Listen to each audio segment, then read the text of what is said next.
All right, let's just get into it. Hey, I'm looking forward to another great card coming up tonight. I mean, hey, you have Anderson Silva, the retirement fight, his last fight in the UFC at age 45, taking on Uriah Hall. I know everybody's excited about it. The chat's already going nuts, but I have to tell you about a company that's helping out this channel. It's ringsidebeerstore.com. Check them out there. Use the promo code FNP. You're going to save 25% off your order today. They've got some awesome merch. I've got a couple of their beer tap handles here. I got the MMA glove. I've got the boxing glove. Make sure you check them out.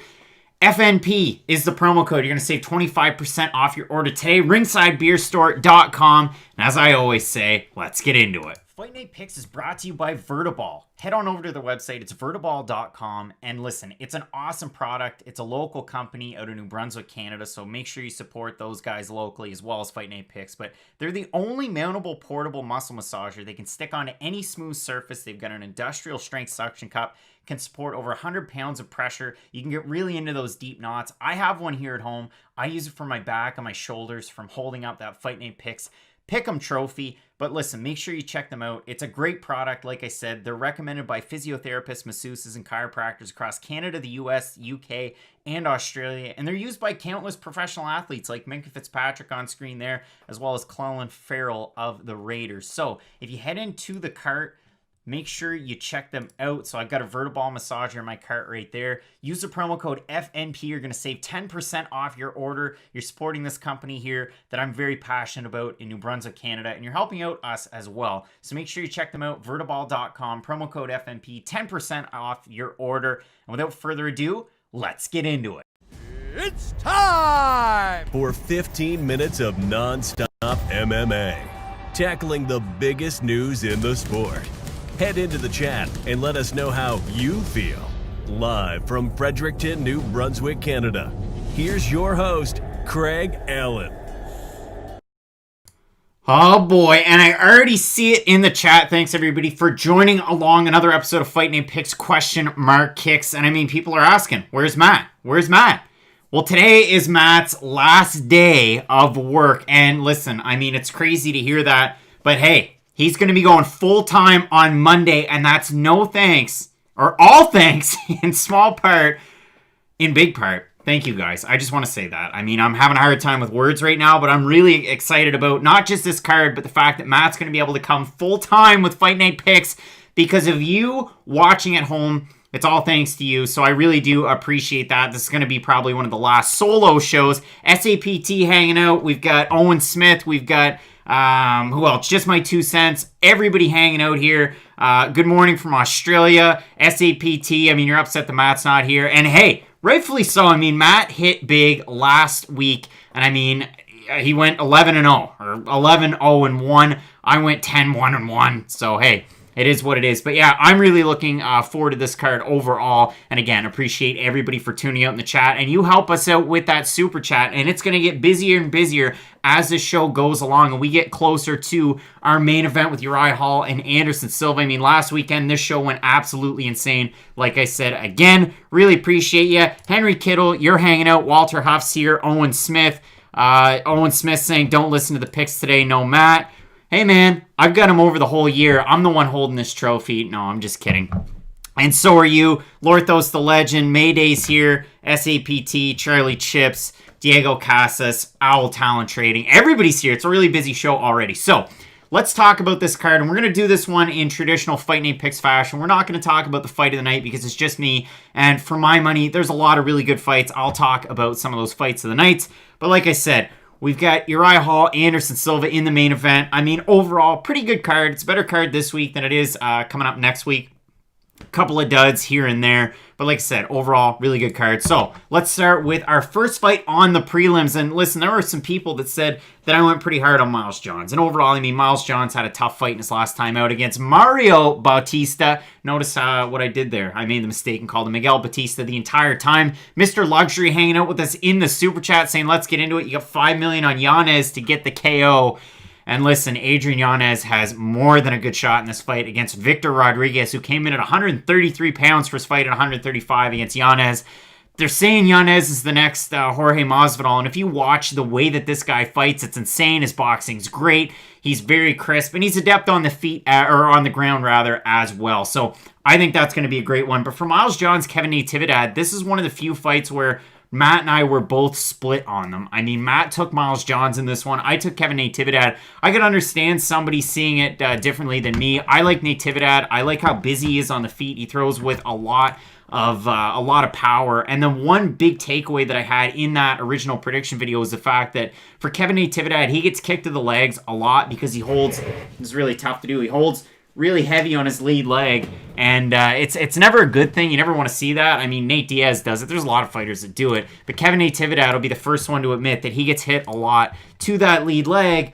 And then you look at the percentages of leg kicks that Miles Johns throws, and he hasn't thrown a single one in his 3 UFC fights. There's 2 UFC fights in his Contender Series fight. So for me, I'm fine with Kevin Natividad on this one. I had him in my little parlay. If you look at the odds so far, Kevin Natividad opened a plus 175. He's now at a plus 126, so some steady money coming in on Kevin Natividad all of this week. One of the bigger movers at about 28% so far. If we have a look at Miles Johns, opened the minus 205 favorite. He's now at a minus... let's see, I just clicked out of it. Minus 152 favorite. Robert hanging out in the super chat. Enjoy it every week. Keep it up, Craig and Matt. Well, I appreciate you. And I really do, like I said, I really do like this fight. So for me, I'm sticking with the pick of Kevin Natividad. Again, really busy fighter, throws with a lot of power. Miles Johns' power bar kind of tends to go down. Both guys decent wrestlers, but you look at Miles Johns, I mean, his calling card is his wrestling, and if Natividad has, faster, heavier hands, and he has half-decent wrestling, I'm going with Natividad.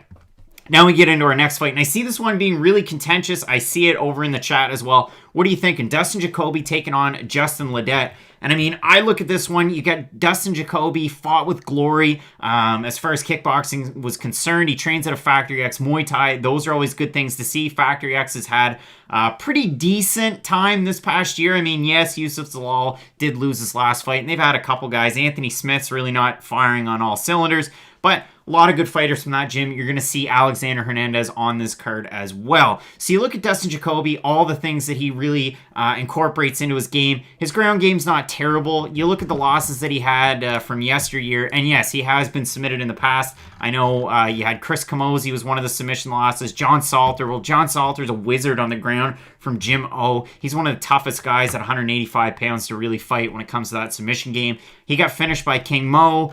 You're losing fights against David Branch. Dustin Jacoby's been taking on some good competition. Then for Justin Ledet, he looked so good at heavyweight when he came into the UFC. That fight against Chase Sherman is a fight that you want him to have every single time out there. I'm looking into the chat. OJ's has Jacoby by knockout. We got Sitch saying Ledet is walkthrough fight for him. I don't know. I mean, like I said, I do see people taking Justin Ledet. For me, I don't have Justin Ledet in this fight whatsoever. If you look at the odds, they are a little crazy. There's no value in them for me. Jacoby opened a minus 170. I think I said it in the original prediction video. I wish I got him at minus 170. He's now at minus 368. He is the biggest mover and shaker on this card at a 54% clip for Justin Ledet. Open a plus 145. He's now at a plus 287. So overall, again, I see White T Steve saying, I think his kickboxing, Dustin should get it done on the feet. Elders get Dustin by TKO. I agree with you there. Butas Ledge has got Jacoby by decision. So, yeah, I mean, I agree with you there. Let's flip it over, and I try my best to incorporate these. I did miss it in the last one, but it is what it is. If we have a look at Fight Night Picks, you can see down there over on Instagram. That's where I post all of those pictures, so you get the chance to vote. In the first fight, you have 55% going with Natividad. In this fight right here, 67% going for Dustin Jacoby. That's 197 votes for Jacoby to 97 for Justin Ledet. So the average is there. Most people going with Jacoby. I could see some people going with Ledet, but again, he just really hasn't gotten it together at 205 pounds. He has fought a really good level of competition. It should be an enjoyable fight. I'm looking forward to it. So we get into our next fight. We have Cole Williams taking on Jason Witt. Man, this one's tough because for Cole Williams, he missed weight again. He hasn't fought in over a year. The first fight was against Claudio Silva. He missed weight in that one. He missed weight in this fight. Jason Witt made the weight. I know his debut didn't go all that well against Takashi Sato. By all that well, it didn't go well at all. He got finished in the first round. It's hard to take a lot from Williams' first fight against Silva where he got finished and Witt's first fight against Sato. So let's just call it what it is. Let's say It's their debuts. It's two fighters that are well-matched, and I understand why we have these two guys in here. Well, let me tell you this. I've got Natividad on my little parlay. I've got Jason Witt as well. I got him at pretty good odds. And I look at this one, and I see Elongated Rat saying, Craig, in the prediction video, I'm pretty sure you said you think Witt can finish Williams in this fight and not to go the distance. I do too. I mean, I really think Jason Witt's going to be able to win this fight. This is probably one of the most confident picks on this card. If I have a look at the odds, they're still pretty good. Jason Witt opened to plus 125. He's now a minus 164 favorite. Second biggest mover on the card at 51%. For Cole Williams, opened the favorite, minus 145. He's now at a plus 136. Again, I don't see Cole Williams getting the win here. You look at the strength of schedule. You look at the layoffs that he's had in his career too. Those are all issues for me. For him to miss weight and to be at this age, 36 years old, in a stacked welterweight division, I don't like it. And again, I'm looking at the wins. You beat 12-7 Charlie Brown in 2018 at a catchweight of 175. You beat John Poppy, who was 8-4 at the time in 2017. John Kennedy was 9-16. Like, it's just not there for me. GamerBot hitting us up with a super chat. Appreciate you, GamerBot. Underdog's value so high, I have to take it, even just to hedge the bets. But yeah, again, I've got Witt in this fight, and it seems like a lot of people have Witt. Sitch has Witt as well. You're saying Henry Kittle says, yeah, he looks out of shape and confused. I don't know about that, but again, didn't make weight, didn't look all that great. So yeah, I'm sticking with Jason Witt in this one. I know White Kenny's saying Jason Witt didn't look good against Takashi Sato. He didn't, but that was on really short notice too. So there is that. And Anthony M, you want to see it? I'll do it. We got the Charlie Brown. Come on, bring back the dance moves, right? So yeah, I'm going with Witt in that fight. But overall, should be a good one. And yeah, these prelims, there's a lot of good fights because you have this fight right here. This is one of the ones that I'm most excited about on this card. You have Jack Marshman taking on Sean Strickland. And we had the opportunity to interview Sean Strickland at different points in time before his last fight because that one was back in Moncton, New Brunswick, Canada. Fight Night Picks was there. I was there covering the entire fight week. And you look at it, I mean, Sean Strickland put on a great performance there. Let's go over to the super chat. We have Raymond Lucas saying, you and Matt are crushing it today. Have either of you called a perfect card? Was the Hernandez loss to Cerrone a fluke?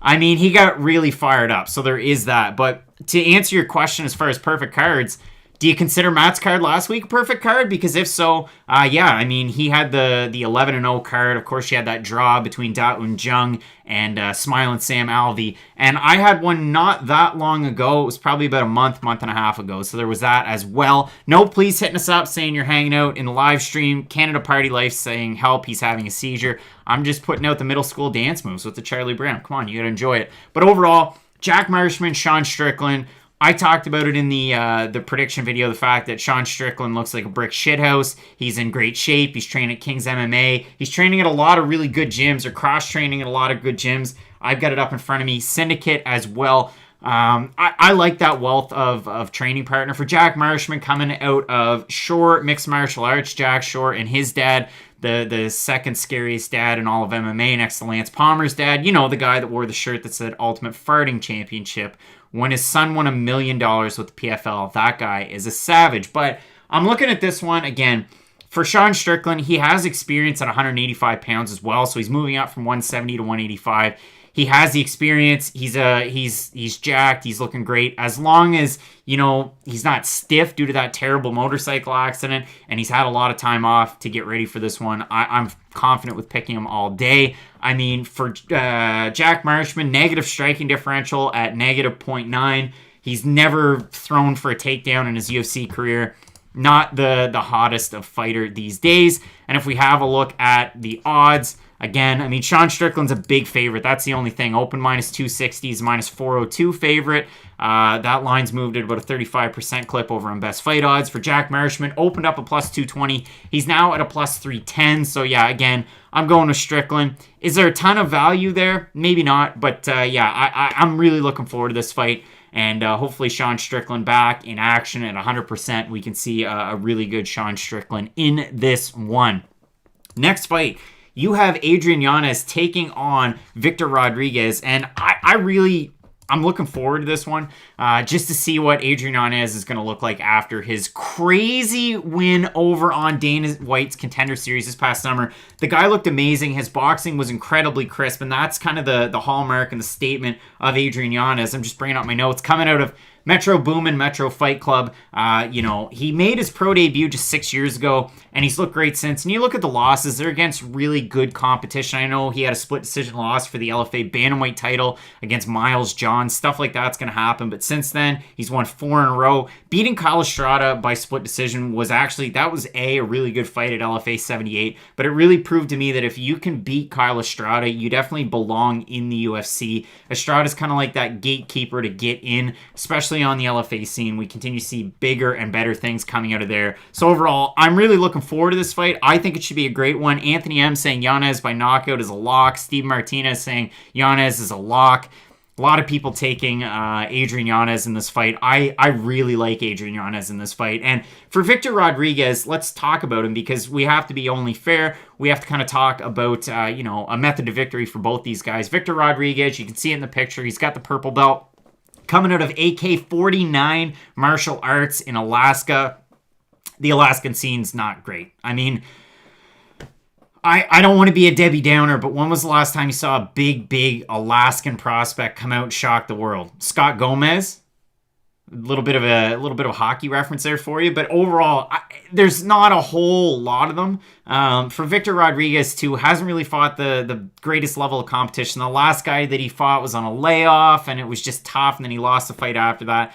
You go back and watch it. Victor Rodriguez throws a lot of power in a lot of his shots, but it's a lot of single shots, and it's one of those styles that you'll gas fairly easily in a fight. It's not something that I love to see, especially out of a guy that's making his debut against such a dynamic fighter like Adrian Yanez. And if Yanez can start to work his hands quickly, I mean, you look at the last fight that he had against Brady Huang, and he ripped him apart in that one and knocked him out in 39 seconds. If we have a look at the odds, again, not a ton of value on this one. This is the classic pop and popcorn, Red Bull Frosted Berry type of fight. Adrian Yanez opened a big favorite, and he's still a big favorite. Opened a -305. He's now -484. If you have a look at Victor Rodriguez, open +225. He's now at a +366. So, I mean, overall, not going with it. Canadian Party Life, like my Scott Gomez reference. But, hey, definitely wasn't a great fighter or a great hockey player for my Montreal Canadiens. So there is that. Bustus Legend saying Jared Cannonier's from Alaska. I know he fought in Alaska FC right there. But, overall, got to go with Adrian Yanez in this fight. So let's go into the next one. This one's interesting because, again, you talk about strength of schedule. You talk about the different gyms that you could train at. And for Alexander Hernandez, and then you have a look at Chris Gruetzemacher. Chris Gruetzemacher coming in off tough. A lot of people definitely know the name, but they haven't seen him in a long time. It's been a while since we've seen Chris Gruetzemacher. I expect this one to be a fun fight. If you had a chance to watch Bellator 250 on Thursday night, you remember when, and it's a shame because the names are similar, but Brandon Gertz fought Henry Corrales. I could see this fight being a lot like that one. Throwing from distance, really moving around, very competitive. That fight was too. I'm having a look at this one, Hernandez versus Gruetzemacher. If you look at the total community predictions over on Tapology, they're fun to look at. Out of 2,783, 93% going with Hernandez. If we have a look at the odds, again, Hernandez, big favorite, open -350, now -436. If you look at Chris Gruetzemacher, open a +285, he's now +331. And MMA Lock of the Night saying Grit's coming off an ACL injury. I mean, he's been training a little bit out of North Carolina. We saw some pictures where he's training in Vegas. But he's the type of guy to just throw up some old pictures and then post them on Instagram for a little bit of the clout. Like, hey, remember, this is the last fight week, this and that.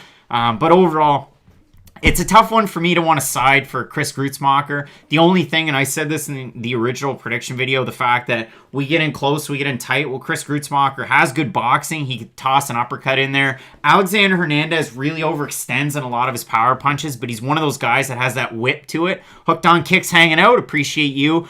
Bailey Ripplinger saying Chris has the hair advantage for sure. You're darn right he does, 110%. But overall, tough for me to go with Chris Gruetzemacher, and Matt and I both had Hernandez in this fight.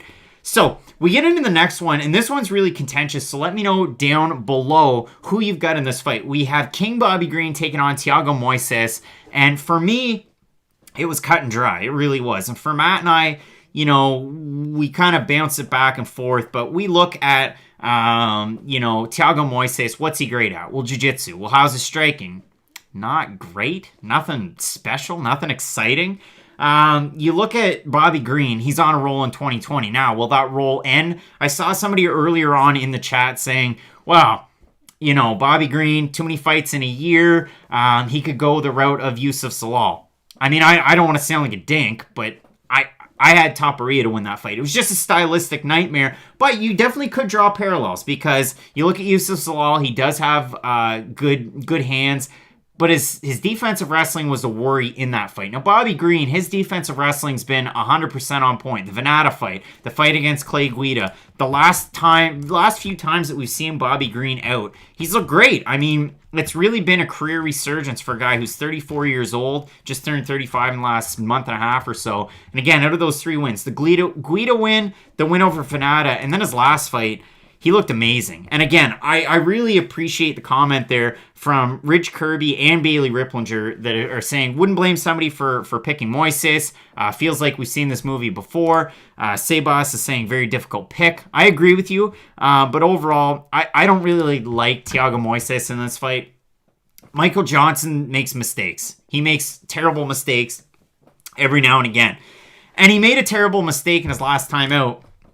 Won that first round handily, and then Moises went in, ran after a leg. So in this one, maybe you live bet it after a round, maybe you live bet it after 2 rounds. Let's say Bobby Greene goes out there, and like Carlos Condit said after his last fight, he blows his wad early. I don't think that's going to happen. Bobby Greene tends to keep a pace and stay on his bike. The other thing, too, if you're huge about Thiago Moises, just keep in mind that Bobby Greene, one of his main training partners is Darrion Caldwell. I mean, and if we're talking about pedigree in wrestling in some of the lower weight classes, Darrion Caldwell is definitely one of those guys. Former Bellator champ at bantamweight, now at featherweight. That's a great guy to be training with as well. And I'm keeping the pick with Bobby Greene. I'm really looking forward to this one. Let's pull up the overall total votes at Fight Night Picks on Instagram. You can check them out there. And out of them, we have 252 total votes for Bobby Greene to 61 for Thiago Moises. That's good for 81% going with Bobby Greene. Again, I could see somebody taking Thiago Moises in this fight.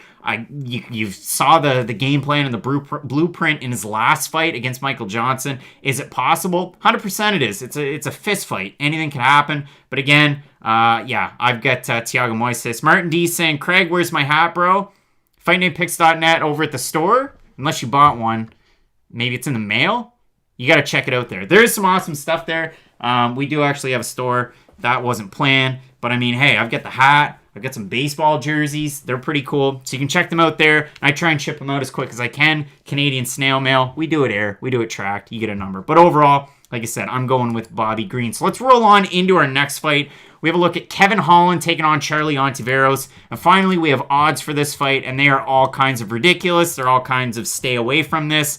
Kevin Holland opened a minus 800 favorite. He's now minus 797. We have a look at Charlie Ontiveros. He opened a plus 550. He's now at a plus 533. That's insane. It is insane. Just because this fight coming in incredibly short notice. Kevin Holland was supposed to be taking on Makhmud Muradov. I saw a lot of people taking Muradov to get the win. But yeah, overall, it would have been a competitive fight. You know, Muradov has great boxing. He has really good offensive wrestling. And for Kevin Holland, he's just a jack of all trades. You know Kevin Holland, he's a guy that we've seen for a really long time, whether it's on the lower level regional scene when he was winning welterweight titles and fighting guys like Jeff Neal, or whether it's been in the UFC and he loses to Brendan Allen, he loses to Thiago Santos. Some of the better fighters, I think Allen 100% has a chance to be ranked in the top 15 at middleweight. I also think Kevin Holland has that chance too. And you saw it too. Joaquin Buckley had a halfway competitive fight against Kevin Holland, and that was on incredibly short notice. Holland looked great in that one, and then Buckley has the knockout of the century. So in this fight, Kevin Holland, Charlie Ontiveros, if you watched our prediction video, it was me getting upset for 9 minutes. All right, frank, 100%. That's what I did. Yeah, I look at this, Charlie Chips, perfect. I wouldn't waste money on a fighter I've never seen. I could tell you, Charlie Ontiveros is a career welterweight. He had one fight that was at 174 pounds. Every other fight was at 170. The guy throws a lot of single shots. He throws a lot of wild stuff. Like, I talked about it in that prediction video because it was just the other night. But you look at Ontiveros, and he, with his lead leg, threw an axe kick up. Didn't get hit because the guy kind of like backed up. And then when he knocked him out, or he got the finish, he was on his lead leg and threw, what was it? His front arm would have been his right arm. Threw like a check hook and knocked the guy out. I mean, it was a great win. But overall, yeah, I mean, this seems to be a slam dunk for Kevin Holland. Now, not to be too hard on Charlie Ontiveros. Again, it's a fist fight. Anybody can win. But out of those total picks, this is tough. I mean, a lot of people making fun of it. Does he have a popka on his head like Khabib does? No, that's his hair. And if we have a look at the total votes, this is the most lopsided at Fight Night Picks on Instagram. 94% going with Kevin Holland, 6% on Ontiveros. And if you want the total votes, 301-20 for Kevin Holland. So I've got Kevin Holland on this. Anthony M saying 8 units on Holland is safe. Yeah, but I've been in trouble on those. Like, I took Adam Boric in his second to last fight against the guy he was supposed to beat. He was like a minus 800, and I got caught where Boric won a split decision, but he lost that fight. So I felt good, like, at the end of the day, but I was pretty worried. That was not good. So for me, minus 800, not a lot of value there. But overall, should be an interesting fight. And again, this is kind of similar to that fight where Phil Haas fought Jacob Malkoun last weekend. And all they could say that was good was the fact that, he trains with Robert Whittaker, so it should be fun. But again, overall, I've got Holland. So we have a look at our next fight. Greg Hardy taking on Maurice Greene. And I can see this one being a little contentious because I'm going to bring up my stats in front of me on the second screen. But for Greg Hardy, coming out of ATT, he's been there for some time. He's been full-time with MMA for what seems like forever at this point. Made his pro debut back in 2018.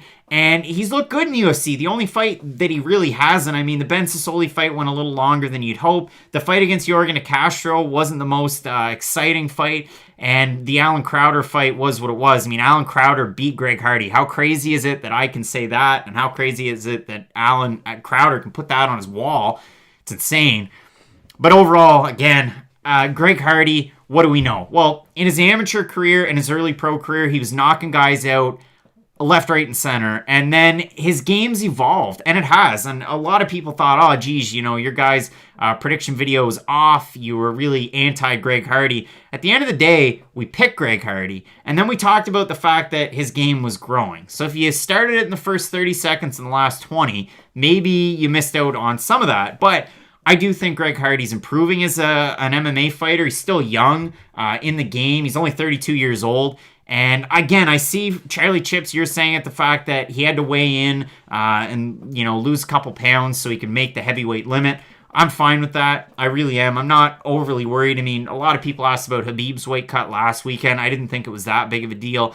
For Greg Hardy, same deal. And he's going to rehydrate. He's going to be huge. Maurice Greene, one of the bigger fighters at heavyweight as well. 6'7", 82-inch reach.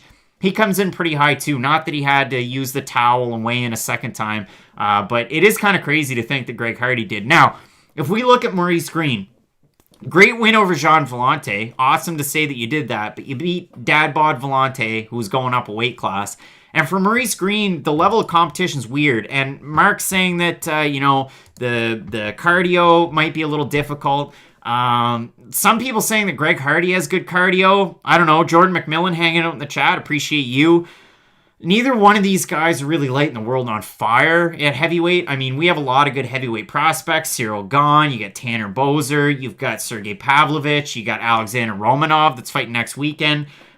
Could Greg Hardy be a ranked fighter? I definitely think he could. More so than Maurice Greene. But overall, for this fight, yeah, I think Greg Hardy takes this one quite easy. If we have a look over at the odds, Greg Hardy, pretty sizable favorite, open to minus 205. The line dropped pretty quick. He's now at a minus 332. If we have a look at Maurice Greene, open plus 175, now at a plus 261. And I think if Greg Hardy starts out fast in the first round, That should be a simple win for him. If we have a look at the total votes over at Fight Night Picks on Instagram, 238 total votes for Greg Hardy to 89 for Maurice Greene. It's good for 72% on Greg Hardy. So again, I'm sticking with Greg Hardy, not changing my pick here. Matt also had Greg Hardy. He's a sizable favorite. It's hard not to take a lot of, or to go with a ton of favorites, but we have some big discrepancies in the odds. Some of them I don't love, and this is another one. I'm going to stay away from it. Maurice Greene, if it gets later in the fight, maybe he has a better opportunity, but I'm sticking with Greene. So let's have a look at our co-main event of the evening. I see a lot of people split on this fight, Matt and myself included. I mean, that lets the cat out of the bag right there. But as far as this one's concerned, I see a ton of people going with Bryce Mitchell, a ton of people saying future champ. This really is that fight that's right there on that level. Bryce Mitchell beats Andre Fili. Boom. Yep, you're going to have a really good opportunity against a lot of those top 10 fighters. If he loses, so what? You take your lumps and you go back out there and you have, some more good fights, round it out, and keep moving forward. And I look at this one the same way I looked at Charles Jourdain. Now, the other thing there is the fact that, well, Charles Jourdain is a striker. He's fighting Andre Fili, who's very well-rounded. And on the left-hand side, Bryce Mitchell, I mean, what can I say? Great jiu-jitsu. You saw that in the last time out against Charles Rosa. Where it got interesting there was the fact that Charles Rosa's Brazilian jiu-jitsu black belt, training out of American Top Team. I wonder if Charles Rosa went into that fight and went, hey, I can grapple with this kid. Well, it didn't work out for him. You look at those scorecards, 30-24s and then the 30-25. That's insane. I see a lot of people, OJ's included, saying that this is going to be fight of the night. Canadian Party Life saying it's going to be fight of the night. Twin City Thug going with Thug Nasty. Sebas is going with Mitchell. Kicks Good going with Fili. Eldar going with Mitchell. Matt took Bryce Mitchell. I can't fault him whatsoever for taking Mitchell. Trent Bossingham, $4.99 over in the Super Chat. We appreciate you. Thoughts with Holland, Hardy, Mitchell, and Moises. Thank you for your info. Again, I disagree with two of those picks. I don't have Mitchell, but this is such a contentious fight. This, to me, is just like the co-main event last week where we had Robert Whittaker, Jared Cannonier, and in the 11th hour, I wanted to switch my pick to Whittaker, but I stayed true to myself, and I ended up wrong. So there is that. But yeah, and I'm not super high on Moises, but overall in this one, again, I have Fili. And the reasons why, Andre Fili isn't a terrible grappler. He's not an awful grappler. He's really long for the division. And the reason why you might worry about picking Andre Fili is because he probably needs, he needs distance to set up his strikes. If Bryce Mitchell can close that distance and get in close and try to take him down or just wear him out against the fence, this could be similar to, and I hate to say it, Douglas Lima and Gegard Mousasi. Mousasi went forward for the majority of the fight, kept pushing forward. The only difference is this is a 3-round fight in a smaller cage, so for a lot of those reasons, Bryce Mitchell very well could get the win. I do like Andre Fili, though, in this fight because, again, no please to set it as well. Andre Fili has really good defensive wrestling, and he's a really crafty, creative striker. So I do think that Andre Fili is going to be able to walk away with the decision win here. Matt's got Mitchell. I've got Fili. Take that for what it's worth. But it should be a really good fight, and I'm going to go with the underdog here. If I have a look at the odds over on Best Fight Odds, the averages have Bryce Mitchell open to -110. He's now -130. The money's coming in late on Andre Fili. Fili open to +110. He's now at a +109. And I see as well Anthony M kind of alluding to the next fight. We look at our main event. I mean, hey, we've got Uriah Hall taking on 45-year-old Anderson Silva. Who would have thought that one of the greatest of all time would be fighting in 2020 after making his debut in 1997? How insane is that? Matt wasn't even born then. I was 3. That's crazy. So I look at this and, Anderson Silva, Uriah Hall, it should be a halfway competitive fight. It's not like Uriah Hall is, some super young up-and-comer. He's more or less that guy that we always expected to bloom into one of the better fighters in the division. It didn't really happen. Garrett hitting us up with the super chat saying Hall by decision with a $20 super chat. I agree with you, Garrett. And it might even be a finish as well. Uriah Hall in this one coming out of a great gym in Fortis MMA that we already talked about. Miles John's also from there as well. For Anderson Silva, I mean, the guy owns a gym himself. He's one of the most well-known fighters in MMA. He was like that next guy. Like, I mean, think of the biggest stars in the game 8-9 years ago. Anderson Silva, John Jones. I mean, this was all before the Conor McGregor hype train started to roll into the UFC. And overall, it should be a great fight. But again, Anderson Silva, we've seen the leg and knee injuries. We saw it in the timeout against Cannonier, against Chris Weidman. That's always an issue. Is this finally going to be the fight that Anderson Silva takes somebody down? I don't know if 45, if things like that ever change. I really don't. So for me, Anderson Silva, he's still quick. His power's not like it used to be, like when he fought Chris Lieben. And for Uriah Hall, is he the same guy that beat Gegard Mousasi?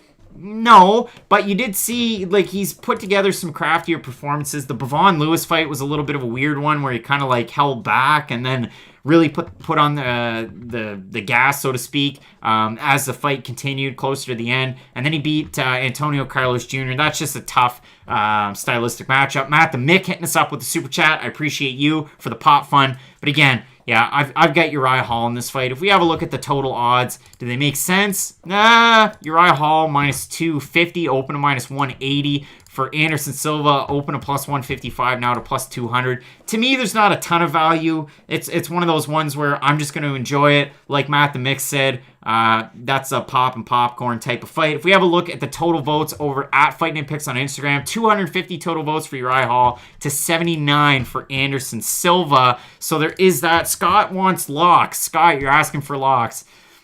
Boys, oh boys, I don't do locks night, Scott, and there's a big reason why. I got burned, and everybody in the chat knows it. If this is your first time hanging out with us, I appreciate you, and thanks for showing up for the first time. The subs and the likes would be appreciated. I hate to ask for it, but we're this far into the show. You've been here this far, so it'd be cool if you did. But overall, it should be a good night of fights, but yeah, I'm sticking with Uriah Hall. So let's do what we always do with Fight Night Picks. I see a lot of people kind of going down through it, so I'm going to recap the entire card, and then we'll just kind of see what we're thinking here.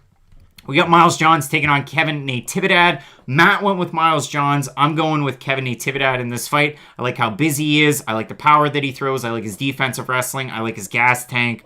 A lot of reasons why I like Kevin Natividad in this one. Hopefully that answers your question. Trent, Hooked on Kicks is hanging out. I appreciate you. Phillips tossed the like. I like that. Sebas is saying, I'm telling you. That's cool. And Drew P, I subbed first time here. You guys aren't casual. Shout out. Well, Drew P, normally there's two of us that look the same and sound the same, but sometimes make different picks. So that's cool. And I appreciate you, Drew P. Cody, thanks. Amado is saying, what are your fights of the night? That's a tough one. This could possibly be a fight of the night to kick it off. But again, I'm going Natividad. Matt went John, so let's keep going. We got Dustin Jacoby, Justin Ledet. Out of the last three fights that I've seen, Justin Ledet hasn't really impressed me all that much, and it's a shame because, again, I really liked Justin Ledet when he came into the UFC at heavyweight, but he hasn't really looked all that great lately. Dustin Jacoby riding a wave of success. His last two fights, really big wins. Since he's kind of come back full swing into MMA. His kickboxing's on point. His ground game's not terrible. I know a lot of people think that Justin Ledet's going to get a sub win. I'm not of that mindset. But again, I like Jacoby in this one. Philip Mears saying, how long have you watched MMA? Since 2008? 2009? We were big GSP guys. Again, we're from up here in Canada. We're brothers. Apparently, a lot of people don't know that. That's just kind of come out in the last week. I mean, we both have the same last name and the same Twitter handles and all that. But yeah, brothers. And, hey, brother. Arrested Development. But yeah, we get into it for the Lyoto Machidas of the world, the Shogun Huas, Rampage, Liddell. These guys were, well, I mean, Liddell was kind of getting close to the end of the line. But yeah, we were big John Jones guys and big Brock Lesnar guys. We were casual fans, but we were in middle school, going into high school. So that's how that started. But to get back into it, both of us had Dustin Jacoby in this one. Our next fight, Cole Williams taking on Jason Witt. Jason Witt all day. All day. I don't see Cole Williams winning this fight whatsoever. Missed weight big time. Got fined 40% of his purse. He missed weight the last time. And there's that. Alan Clark is also an Alan. That's cool. White T Steve, you started watching GSP. That's also pretty cool. No word of a lie. So yeah, both of us have Jason Witt here. And Alan Clark's been into MMA since 97 when Anderson Silva made his debut. Martin D saying that we're brothers. Yeah. Bob Big Glidden saying, Craig, come to Bangor, Maine sometime. Hey, you're rubbing it in. It hurts that we can't go to Maine. We love covering NEF there. And there's that. Voodoo, no. My wife's over there. But yeah, Jack Marshman, Sean Strickland. This should be a great fight. It really should be. I like Sean Strickland up a weight class. He looks great. Physically coming into this one, he had that really bad bike wreck. But yeah, I mean, he took a year away, almost 2 years away, and now he's back taking on Jack Marshman. Not a high output guy. He's got a lot of power, but he gets backed up, and that can be an issue. And Sean Strickland at 185 is a big deal. So I see him certainly getting the win in this one. We move into our next fight. Adrian Yanez beating Victor Rodriguez. I think he beats him. Big time. Then we have Chris Gruetzemacher taking on Alexander Hernandez. We both had Alexander Hernandez. KIBOO saying, when do the fights start? They start in 20 minutes. I've seen you ask that question time and time again.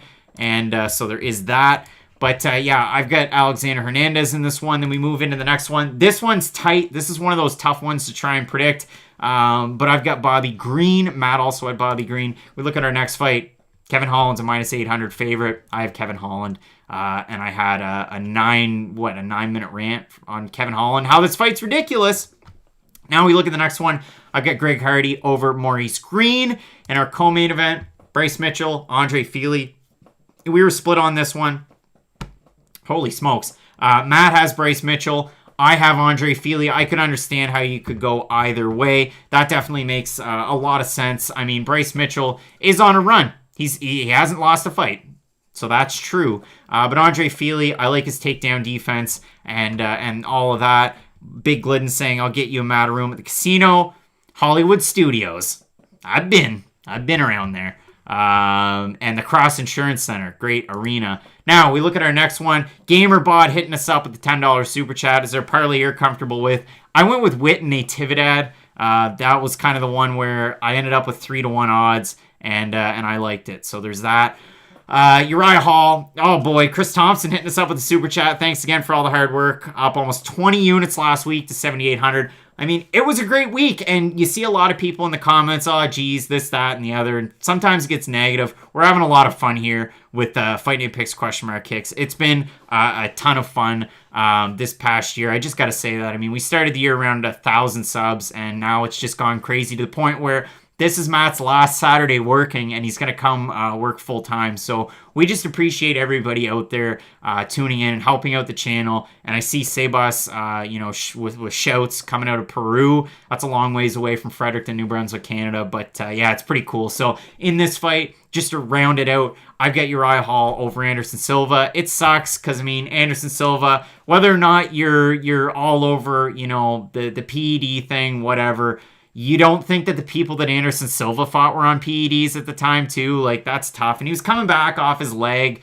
injuries. And, now some people might be a little hard on that. But overall, like I said, I've got Uriah Hall in this fight. I'm really looking forward to this card. It should be a lot of fun. We get shouts from Dallas. We get shouts from Toronto. Scott Soko wants a Tekashi 6ix9ine reference.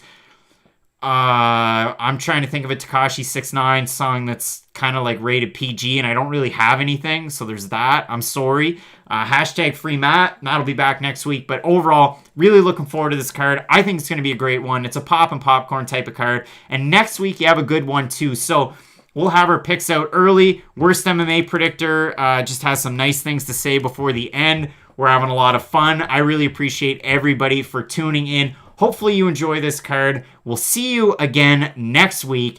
And as always, let's get into it. It's time! For 15 minutes of non-stop MMA, tackling the biggest news in the sport. Head into the chat and let us know how you feel. Live from Fredericton, New Brunswick, Canada. Here's your host,